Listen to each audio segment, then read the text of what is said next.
Court proceedings will begin to pick up next week in Hamilton County.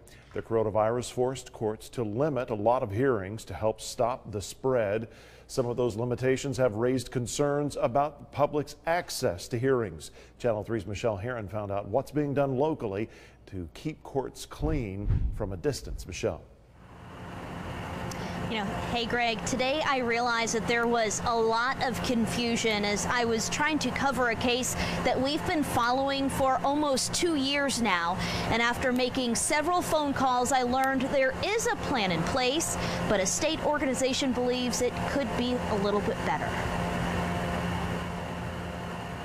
Finding out how the public can view Hamilton County's criminal court proceedings in a post-pandemic world wasn't easy. Are we able to go up to Steelman's courtroom? 3rd floor. Okay, so we are. As far as I know of, they didn't tell me anything.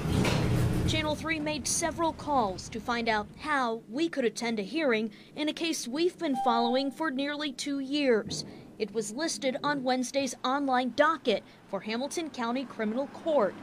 No one we called seemed to know, so we went to the court's building, which was mostly empty. That's when we learned the case was passed because the defendant was out on bond. The judge was only hearing cases for people in custody. It's confusion. Deborah Fisher, executive director of Tennessee's Coalition for Open Government, says she's seen across the state. One of the biggest problems I'm seeing is they are not putting on their websites or notifying the public or giving any kind of reasonable notice to the public or family and friends who might want to watch something, how to do that. After several calls, Judge Don Poole told Channel 3 there is a plan in place. It was submitted to the Supreme Court about 2 weeks ago and allows media to attend through live streaming or in person. Fisher believes the information should be easier to find. That means telling the public either how they can come to an in-person proceeding or how they can view it, and making that publicly available, such as on their website. The master plan is not posted on Hamilton County Criminal Court's website, but there is information on Judge Tom Greenholtz's personal website.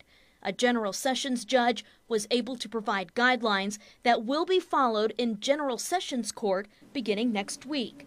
Fisher would like to see more guidance from a higher court to make the process easier to access.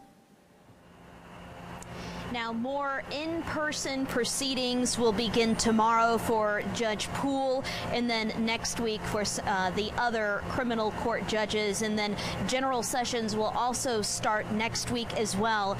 Keep in mind, all of this is going to be different, and it's going to change. It's going to be a phased process, so there will still be some limitations there, and so just have a lot of patience. Now, we do have the master plans for the courts in Hamilton County, so if you would like to check those out, all you have to do is click on this story, just search under the coronavirus tab, and you can read those master plans for all of those courts.